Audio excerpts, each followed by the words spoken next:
if you end up watching this, I'm sorry, you missed like half an hour because I forgot. So I'm sorry. The camera crew didn't show up, so I'm stuck with me. I don't know. I apologize if y'all didn't want to be in the video. I can turn it if you're upset. Okay. Just go back and watch it, and just like watch it at like triple speed, and just watch yourself sit there. It's really weird. I've done it before. It's how you learn about a lot of weird mannerisms when you preach. I eliminated. I used to do like weird T-Rex. I would talk about the Bible and then do this all the time. And then I watched myself on video and I was like, why am I standing like that? What is happening right now? And then I would go and talk and I would gesture because I do, right? And then I come back and I do, right guys? Like, so I don't do that anymore because I saw it on video and I was like, oh man, that can't be a thing. All right. I'm the T-Rex guy. Have me at your next youth event.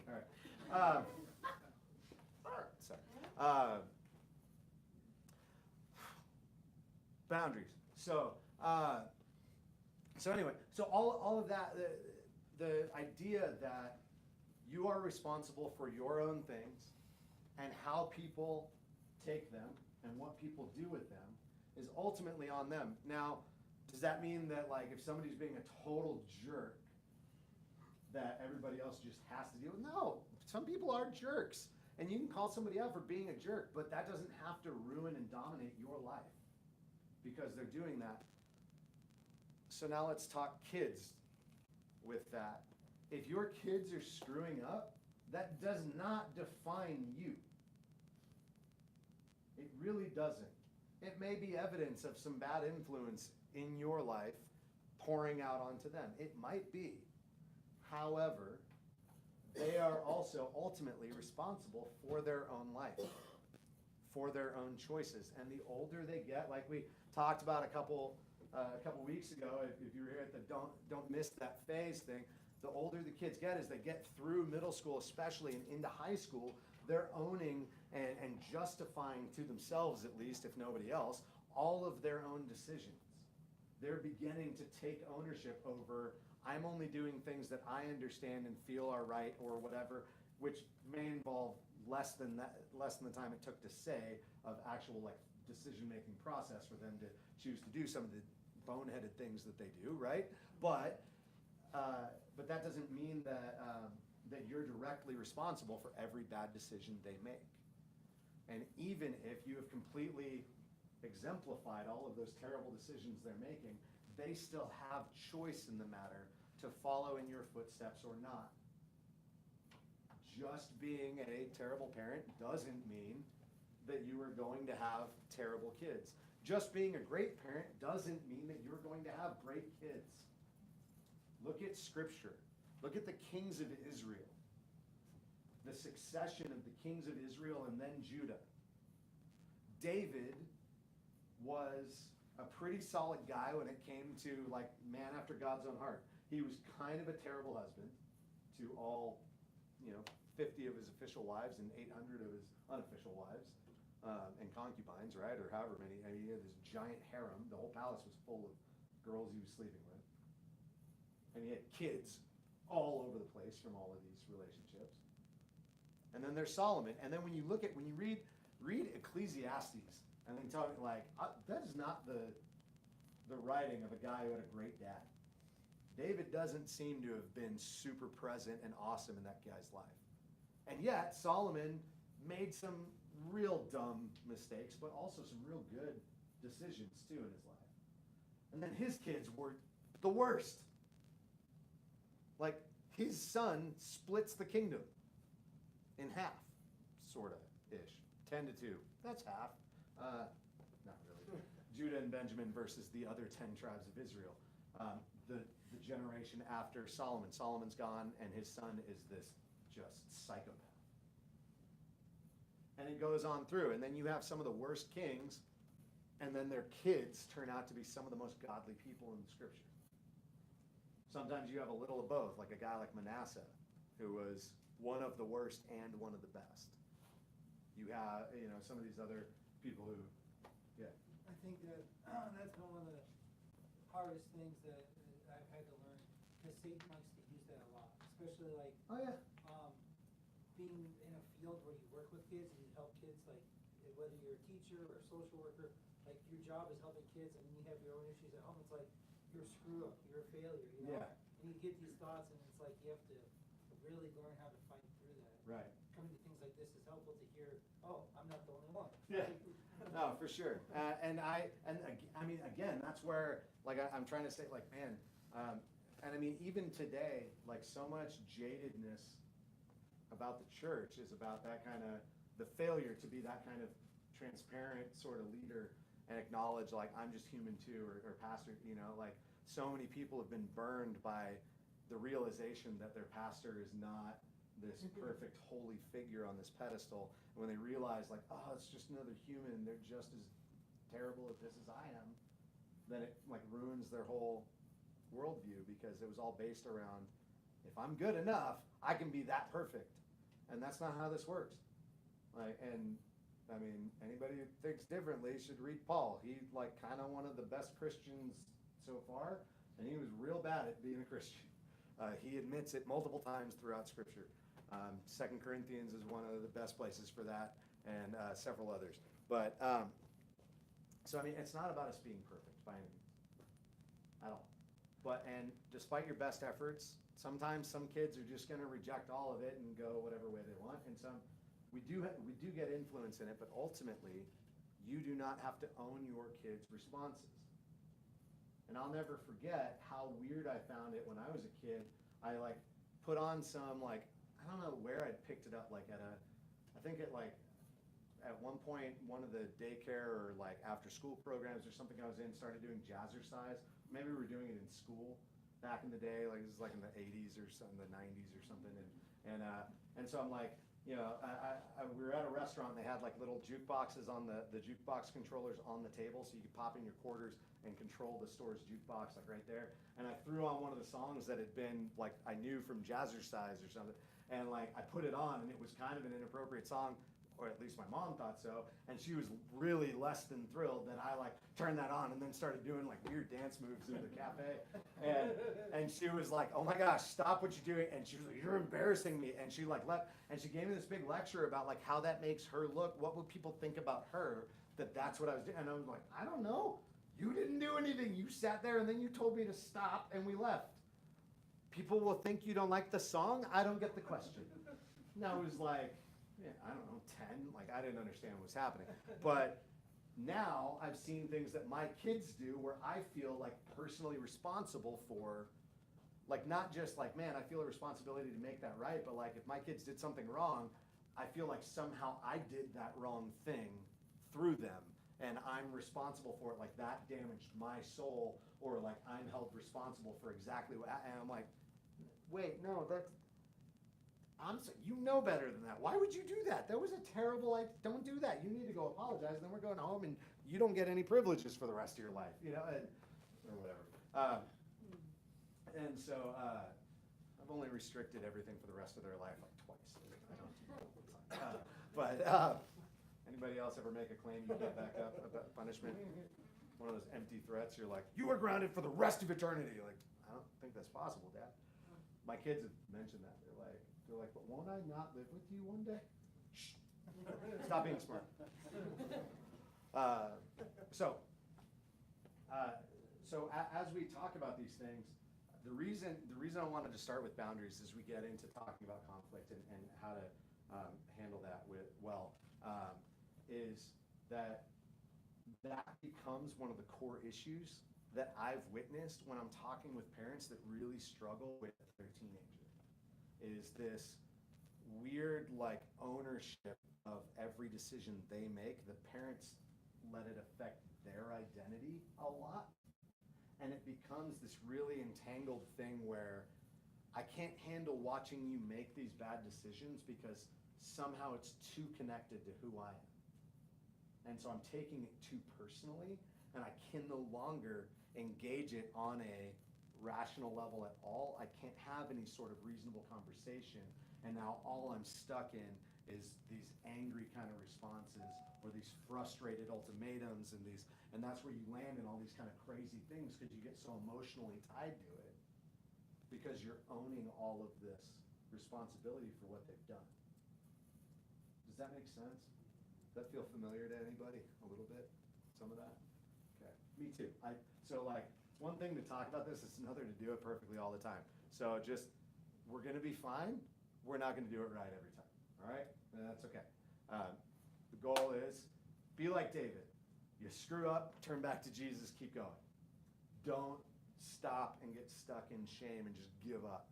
That's when the devil wins. That's when you fail, truly. Don't give up.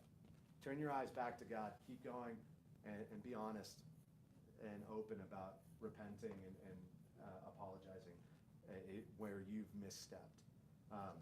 I said that the first week too, but man, that's one of the biggest ways we can establish trust in conflict, is to be the first one to say, well, I really screwed up. I flew off the handle there, or, you know, I overreacted to that, or I was mad, and everything I said came out of being mad, and I wasn't really thinking about anything you actually said or wanted. I wasn't considering your wants. So, with all of that stuff said, can we take just a moment? I'm going to grab this whiteboard if I can, maybe. No, there's no markers on it, so there's an empty marker thing. So, just kidding. I've got paper, and I'll use that. So y'all don't need to see the things, but just I forget things fairly easily. So, okay, that one. But anyway, so what are some of the things you guys fight with your kids over? Grades. Dating. Huh? Dating. Dating? Screen time. Okay. Man, all the 6th grade parents are like, what? No.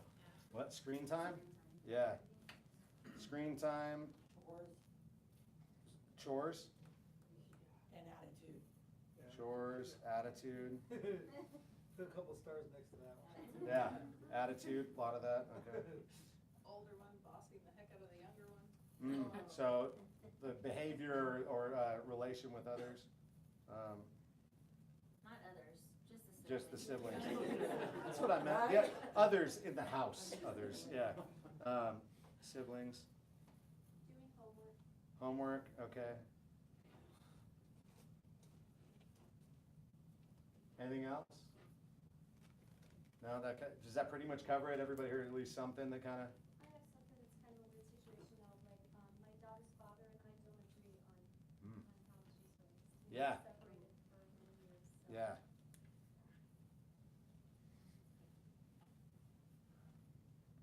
It would be nice to be honored at Dad's house, Right? as well as whether or not Mom is around or not, just because it's, right from wrong. Right, absolutely. So, so we've got some school-related stuff, we've got some home life-related stuff, attitude and things, and the differences between a divided home or multiple homes. That's a big one. That's something that I talk with a lot of students, man, like, I'll tell you, for all of the front that they put up, and a lot of the students that I've had over the years that live in a situation where they have to go back and forth to 2 different parents' homes, or even like me, I lived with my dad for a brief period, but I never did the back and forth. Like, I lived with my mom from like 5 to 14. Then I moved down to another state and lived with my dad for 2 years, and then I came back to live with my mom again.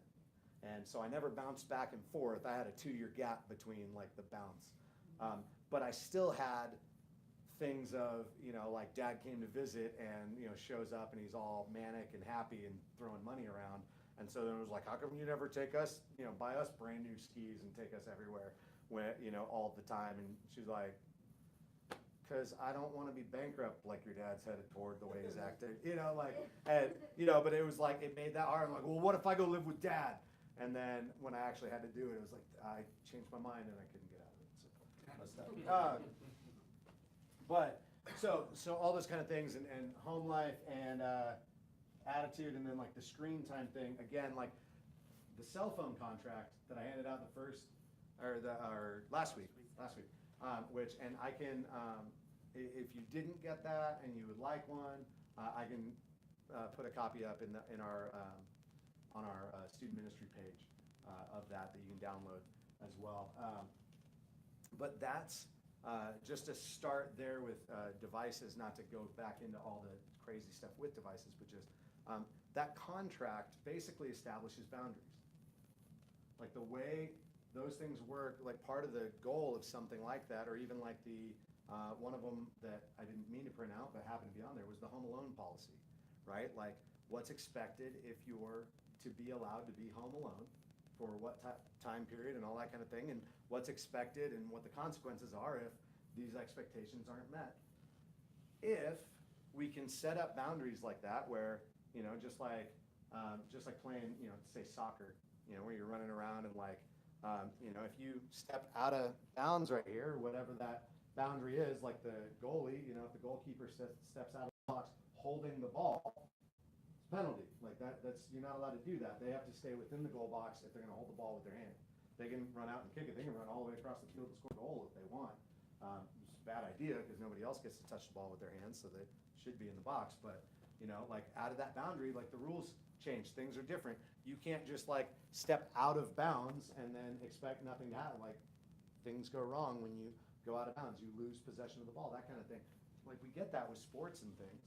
If we can keep that kind of mentality, like then if the goalie or somebody, to stick with soccer, if they run out of bounds or out of the goal box and they're holding the ball and then they get the whistle blown on them and they lose the ball right then and it gets put down for a kick going the other way, they're not going to get all upset and frustrated like, what? I can't believe you would do that. You're so mean, ref. Like, sometimes kids do because they just feel like they're entitled to whatever they want, no matter how ridiculous it is, and they'll get yellow carded or red carded and tossed out of the game. You don't get to stay in if you just blow up at rules that you were fully aware of and everyone agreed to before you started playing the game. Generally, what happens is you're easily able, the ref's able to be like, boom, you stepped out, you got to put the ball down and go back. Here's what happens. We all know what the consequences are of that. Now you got to deal with this kick and all these other things. Everyone knows how that works. They might be frustrated, but really, any kid that's being somewhat reasonable and not just a total bad sport and feeling like they're entitled to the universe for no reason, tends toward, even if they get mad, like, oh gosh, that was the dumbest thing, I can't believe I did that.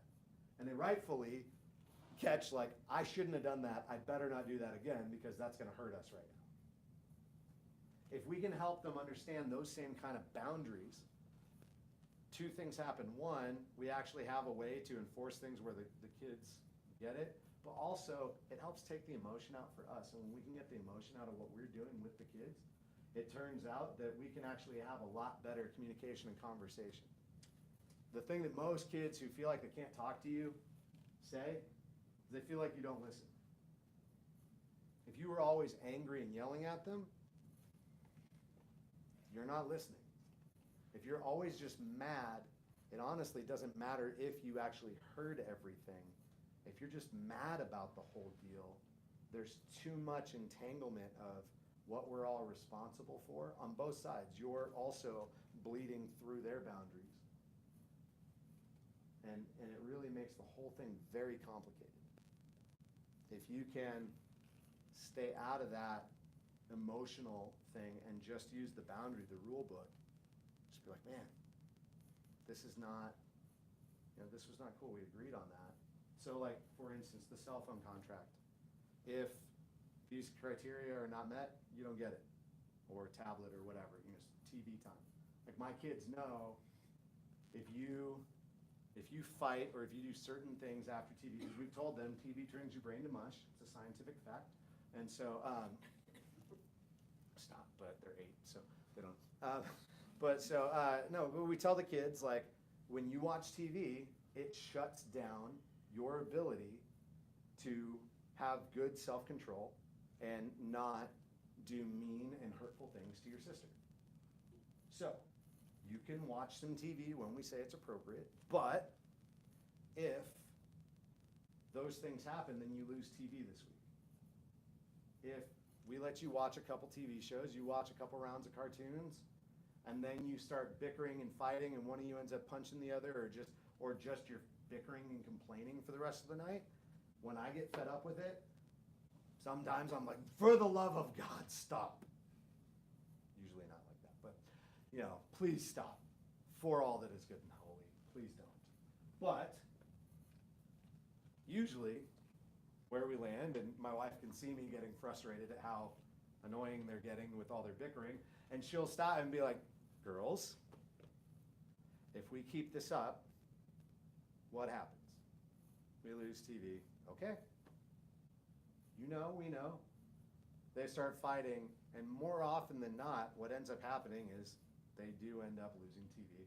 But the way it happens is they go off into the room, they're playing, we can hear them from the other room, and no joke, I'm on my way to get up, and multiple times this has happened, I'm on my way to get up to go break it up and tell them that's it, and then one of them's crying because they hit, kicked, punched, or just said something mean, right? And so now they're coming to me,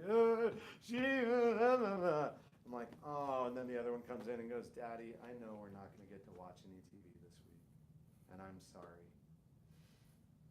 But like they get it, like they're aware, like she's not thrilled that that's how it went, but she gets that that was the boundary, she stepped out of bounds, and now this is the consequence for stepping out of bounds, right? Like if they're video gamers, you can probably find some sort of easy connection for your kid if they don't really grasp the boundaries thing, if they're into video games, you know, talking about whatever game they play and how that usually works. But so if it's grades, we expect that your grades are this. Not, like the way not to do this is to set boundaries, never tell them, and then hold them accountable to things they had no clue existed, right? Like, how many of you want the like crapshoot, you know, the game crap, like just the total chance risk of, I'm gonna bring my report card home and I have no idea if this is going to be trouble or awesome. Like that's not cool. That's the world I grew up in. I got like C's and D's. And I got screamed at. I got 4 A's and an A minus, and I got screamed at. So I went back to C's and D's, because who gives a rip? Why do all this work when all I do is get yelled at anyway? No good. There's no point. There's no benefit. There's no win. But if you set whatever the goal is for your kid, but if you know, whatever the expectation is, if you talk through with your kids and sit down and say, hey, I've noticed the grades are slipping. I've noted, or I know, you know, maybe it's, you know, looking at the rest of the semester and the, you know, first semester report cards have already come out and you're kind of looking forward and going, hey, I've noticed like this is a subject that you seem to have struggled with and you know, whatnot, the grades are slipping, whatever else. I want to talk through like what our plan is, like, here's my expectation. And I think it's reasonable for you. And I'm willing to talk that out. I'm willing to discuss what we actually land on, but this is the expectation. And maybe you say it's, you know, B plus is the minimum expectation. I'm shooting a little high there, so if that's not your kid's I'm not trying to shame anybody, I'm just, you know, trying to say, like, maybe it's B plus, and your kid goes, look, I'm good with that on every subject except science. It is super hard for me. I think I'm honestly, best I can do is a C. And I would challenge you to entertain that and talk through it and see why they think that is.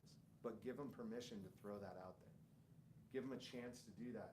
Come up with the plan of like, this is what I expect. Okay, we expect to see these things. I want to see regular reports. I want to see you shooting for an absolute minimum of C. But man, I hope you get an A in this class and I want to do what we can to get you there.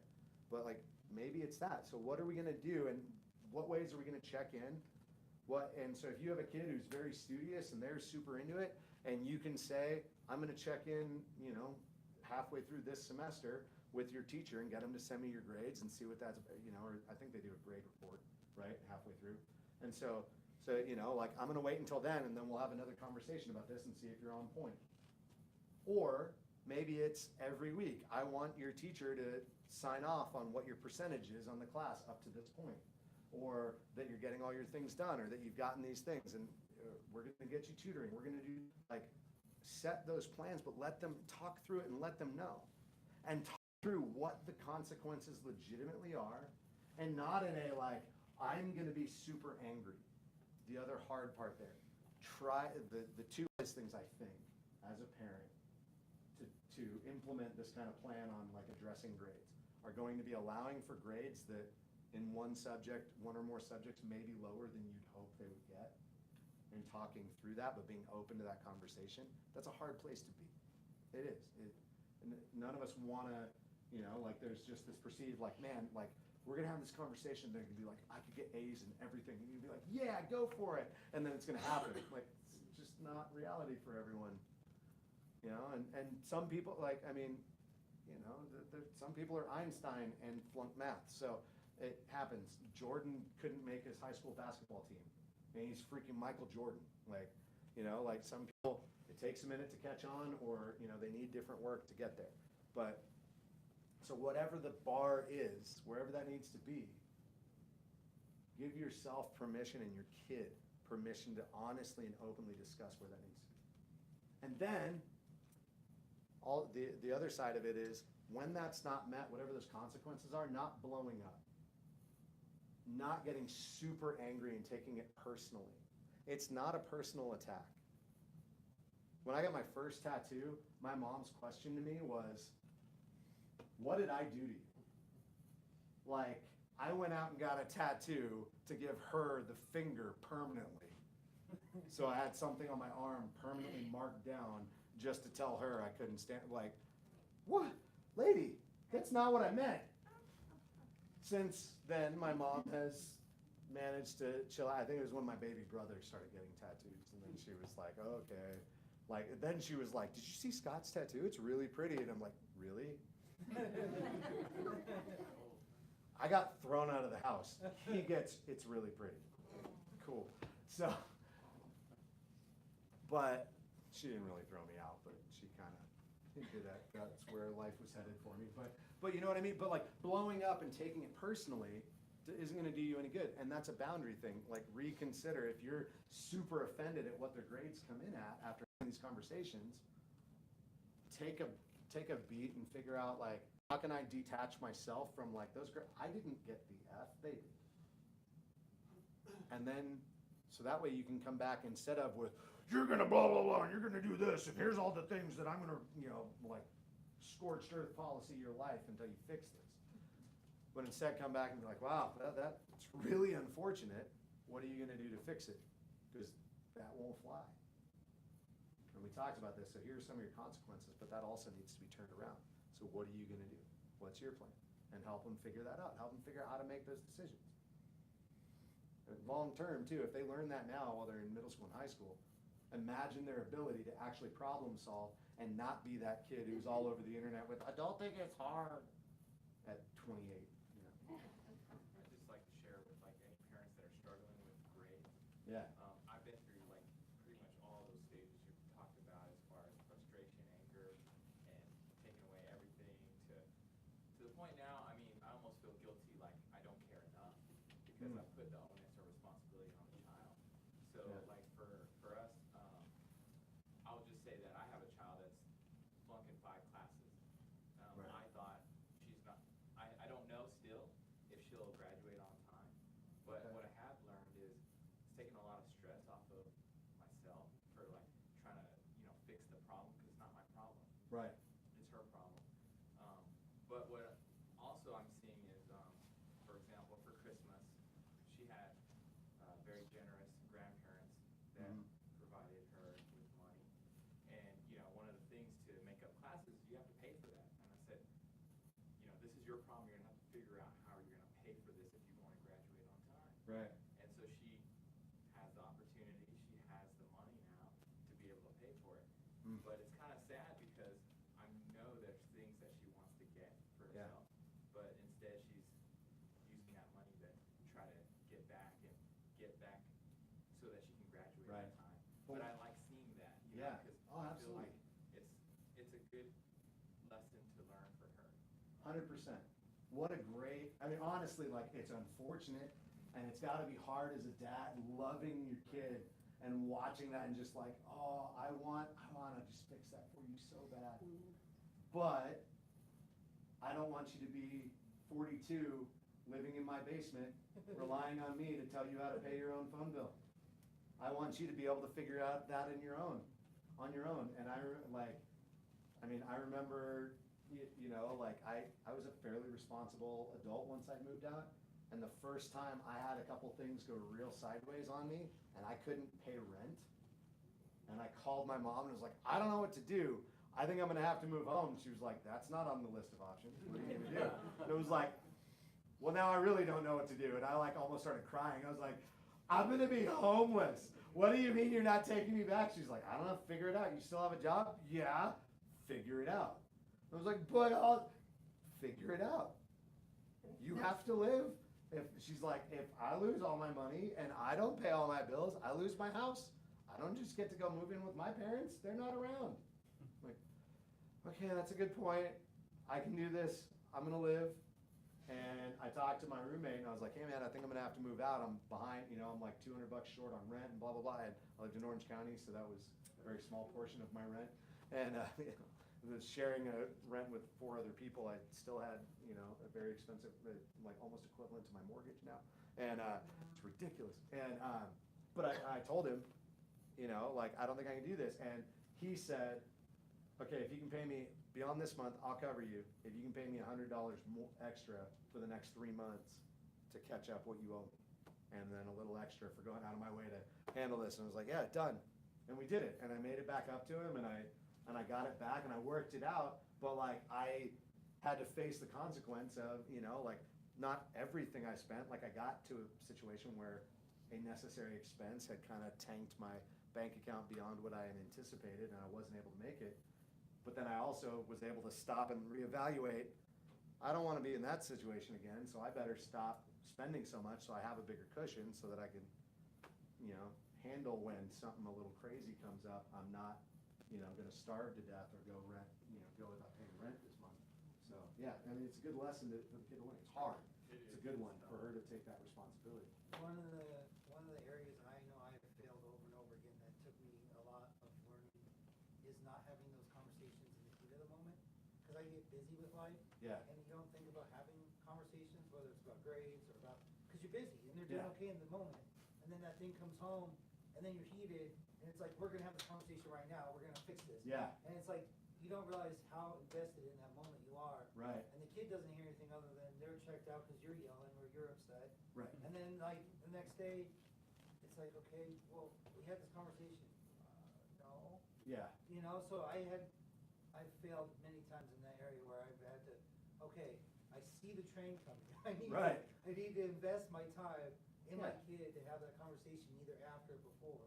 Right. So that it doesn't keep happening. Exactly. And so, I mean, with that, like, I mean, I don't know about you, like, some people do this very naturally. They look ahead and make all the plans in the world, on purpose, just like by default. And I don't know, God bless you. You people are crazy. I don't know how you do that.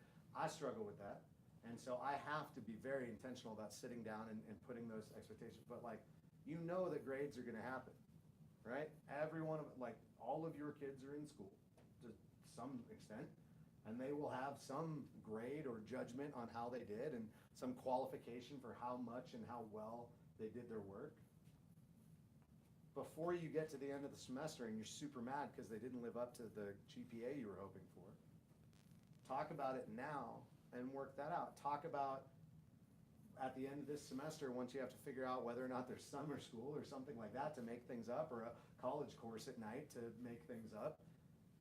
Talk about what the expectation is gonna be for the fall and what they're gonna do over the summer that's going to be, and come to that agreement. And look, you're the parent, you don't have to take their work, their input as like, the holy stamp of approval on like, it's only okay if they agree to it and think it's the best. You still get to be the parent and say, no, we can negotiate some of this, but that's as low as I'm not saying you can get straight D's and just sit around and eat Cheetos all day and play Call of Duty.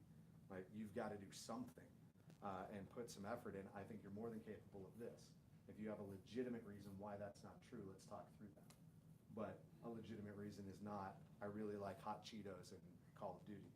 That's not a valid reason for not getting homework done. Yeah. Yeah, I have like built-ins, because my son that's already graduated high school, he was like, if we could get C's on the report card, it was like, Yeah. hallelujah, that was him trying very, very hard. Right. And now I have my 11-year-old who's like got his Schoology on his phone. Mm. Oh my God, it's 3.9. Right. It's 3.9, and I'm like, dude, you're fine. So I almost have to like tell him, it's okay to mess up. Right. He's wanting to be perfect. Yeah. Right. So sometimes you have the opposite. And you know one thing that I learned, this is counterintuitive. So like I had to learn this, and I still struggle with it because I said it to my kid just the other day. But with that kind of situation, there was a study done where they had tested a bunch of kids who, a bunch of like math whiz kind of kids, and a bunch of kids who kind of struggled. They were like worked real hard to be B students in it, and then they had the like AP 5.0 kids, and they gave them the same instruction and everything. The one group were told, don't worry, you're really smart, you'll be able to get this is right in line with everything you know. The other group was told, this is a really hard test, you really need to work at it, but I think you can get there. And the group that was told to put in the hard work, that was told that this would be really hard, that they would need to work extra to do it, scored really high across the board on the test. The group that was told, you're really smart, you have everything you need, don't worry about it that much, did really bad across the board. I mean, to like a statistical anomaly of this is way off from where it should have been, but it also goes to show they can, so on a bigger scale, on a macro level, they've tracked those trends and found that it's super unproductive to your kid's life to just empty praise them all the time and tell them like, oh, don't worry, you're smart. Because two things happen there. One, if they don't live up to whatever that like 4.0 or 4.3 or whatever it is, I mean, gosh, every high school kid that's actually like seems like like valedictorian with a 4.9, you're like, what? How is that possible? Like those aren't real numbers anymore. That's just you're making things up. Jeez, and all this all these kind of expectations like sky high, and if they don't have like some effort and a sense of accomplishment by putting in the effort and working hard and going for it and striving to be a little better than they did without setting completely artificial goals or just skating through, the teaching the effort and praising the effort ultimately produces better test scores, but also better confidence moving into other areas of work and decision making and processing and problem solving. And so across the board in every category, it's better going that way. And the reverse is true as well. Underperforming people who find a focus on effort rather than on, you're smarter than this, you should be able to do it. But I want to see you put in all the effort, whatever it is. So, I mean, if somebody puts in all the effort and gets a 2.8, and that's the best they can do, God bless them. Maybe, being an English professor is not in your future, but man, learning how to do that hard work and be proud of what you've done, there's a lot to be spoken for there, and there's a lot of there.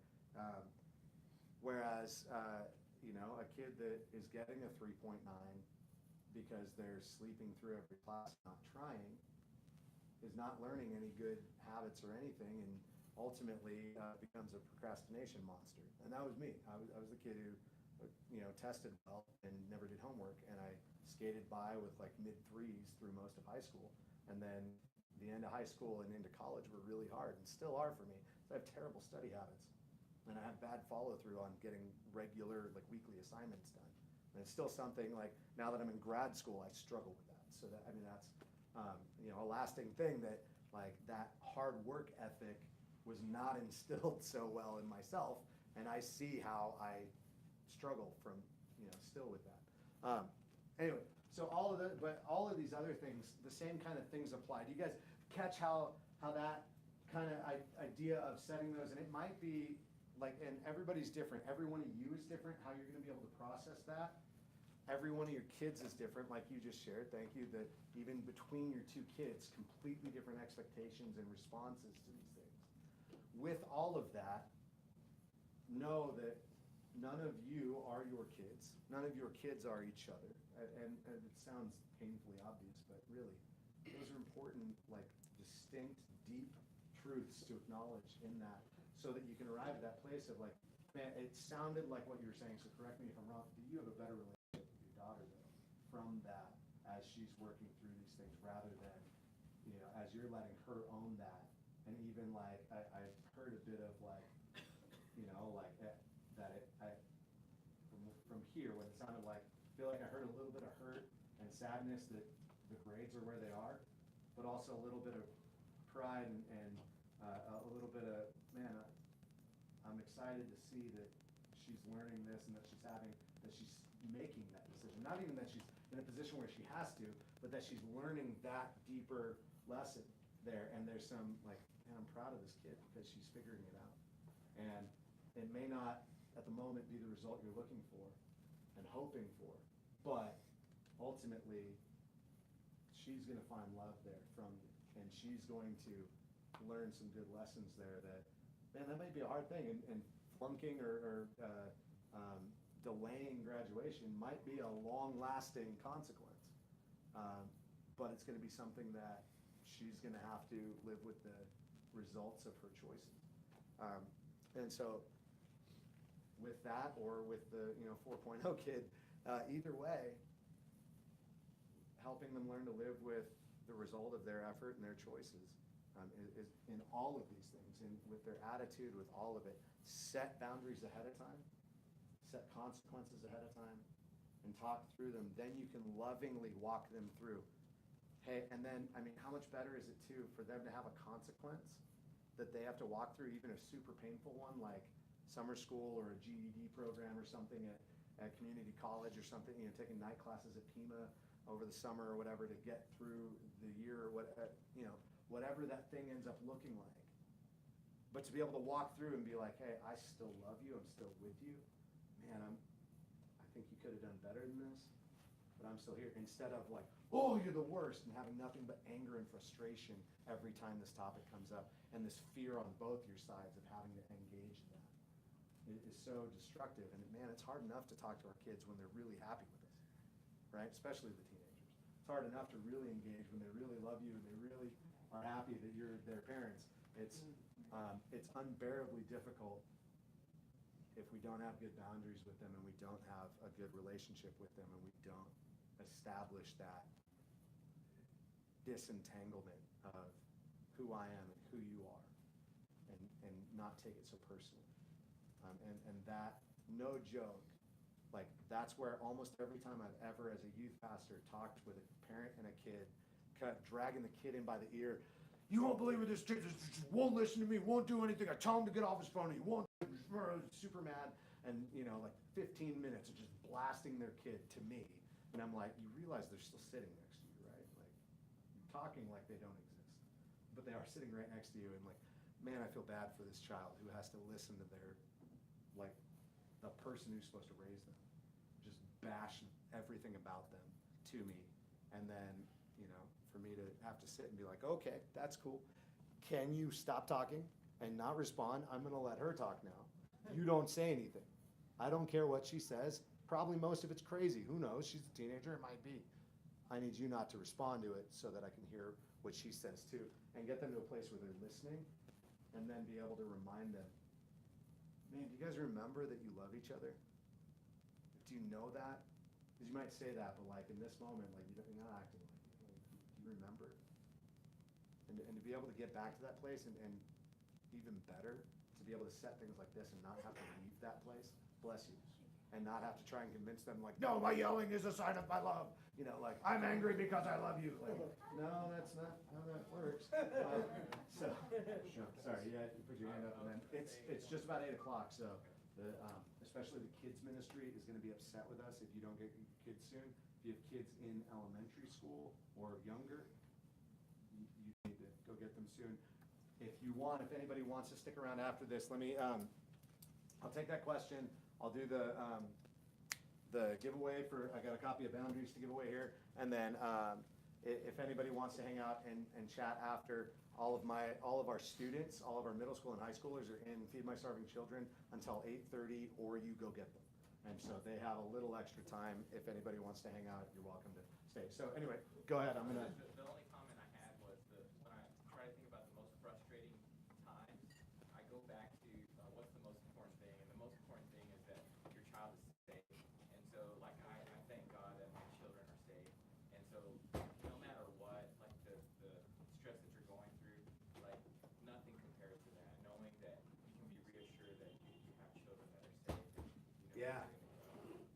Absolutely. Absolutely.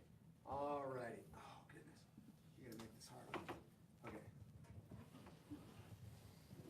Okay, and I'm gonna, oh, that's not gonna work. Okay. Cool. My method of choosing didn't work like it was supposed to, so that was the one I clicked on. So, Joe and Christina Rodewald. That was a completely random pick. Here, oh, hey, there you are. Right. Thank you. Hey, man. Yeah. Do you have a copy of that already? There you go. Yeah. No, it's a great book. Last thing on all of this topic, and then we can talk about anything you guys want, or you can go get your kids, or you can go sit in the nice, cool air outside and freeze for a moment. But starting next week in this classroom is a 10-week class called Love and Logic, and it deals with 90% of what we were talking about tonight on like a regular and very practical basis, and it's phenomenal. And I didn't really intend for it to like line up that way, but like as I was looking at the topics that were honestly my top 3 when I think about why I sit with parents to talk about their kids, or why parents call me up to talk about their kids. These were the 3 things that come up most often. There's a giant list of other things, but these are the 3 kind of biggest categories for it. And man, the Love and Logic thing has transformed my parenting, and I can't speak highly enough of it. It's really good stuff. And it's fairly entertaining as well. It's a good read, but it's really hard to get into it. But man, it's really good, really good. And I really believe it's a phenomenal way to to learn how to raise your kids better, to be better at that, and even with other people. So anyway, all of that. Thank you guys so much for coming to these. I really appreciate you all. And if you want to go, need to go, you are dismissed. If you want to hang out and chat, more than happy to. Thank you. Cool. Thanks, guys. Thanks, Brian. Yeah. And my door is always open. You guys can stop by anytime. I'm in the office Monday to Thursday, and I'm here on Sundays. Yeah, let me stop this.